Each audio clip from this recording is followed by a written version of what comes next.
Naman si Ombudsman Rimulya tiniyak na ebidensya ang batayan sa investigasyon ukol sa reklamong inihain laban kay Vice President Sara Duterte. Ang Tanod Bayan, hindi ihihinto ang pag-imbestiga sa mga reklamo kahit pa ongoing itong impeachment laban sa pangalawang Pangulo. May buong detalye dyan si Bombo Grant Hilario.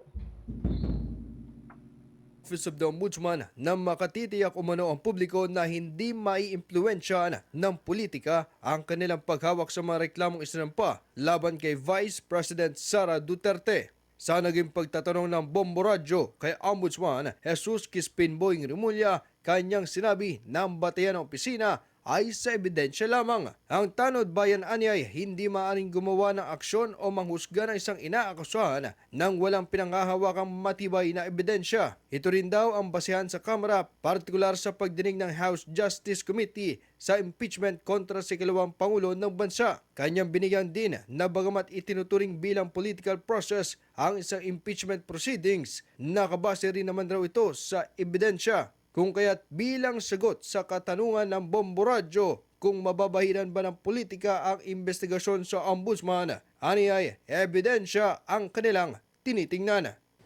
Sir, yung impeachment proceedings versus VP Sara sa Kongreso is a political process kung may tuturing po. What is the assurance of the public na yung mga kaso na kinakarap or reklamo na kinakarap ni Vice President Sara Duterte ay hindi mababahiran o may issue na politika dito sa Office of the Ombudsman? Ang trabaho kasi ng isang opisina katulad namin ay tingnan ng ebidensya. At hindi kami maaaring maghusga sa kahit kanino na walang ebidensya. Pinakamahalaga po sa lahat, kahit na sa impeachment proceedings, kahit political process yan, ebidensya pa rin ho ang pinagbabasihan ng lahat. Habang ibinahagi naman ni Assistant Ombudsman Attorney Miko Clavano na ang mga reklamo laban kay Vice President Sara Duterte ay nasa fact-finding stage na. Na-consolidate na rin anya ng tanggapan ang mga ito sapagkat ang ilan ay may pagkakapareho o intersection sa pagitan ng mga petisyon inihain sa Tanod Bayan. Subalit ayon pa kay Ombudsman spokesperson Clavano, maingat ang bawat hakbang kanilang ginagawa upang maiwasan may malabag sa batas. We've consolidated those cases that have similar facts. There are times when there are intersections po between the petitions, and we are careful to make sure that we move efficiently. No? Alam naman ho natin at sinabi naman ho natin dati na we are really very careful in the way that we go, that we investigate, especially itong mga impeachable officers. Kasama na din po dyan yung si Commissioner Lipana, no? Na may hinaharap din na mga kaso dito sa Office of the Ombudsman.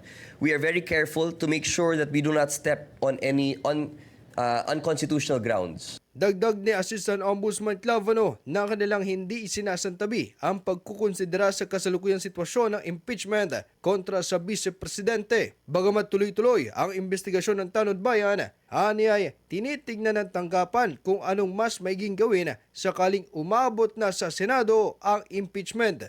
No? So, yung investigation regarding VP Sara is ongoing. We are gathering more and more evidence, but at the very end, the inclination of the Office of the Ombudsman is that we have to refer the same to the proper forum for impeachment. Dahil magkakaroon din naman ng trial if in case it reaches the Senate. No? So that, for us, constitutionally, would be the best option as of now. Kung babalikan, naharap sa reklamong graft, plunder, korupsyon at iba pa ang ikalawang Pangulo na inain ng ilang civil society groups at individual kabilang si former Senator Antonio Trillanes IV.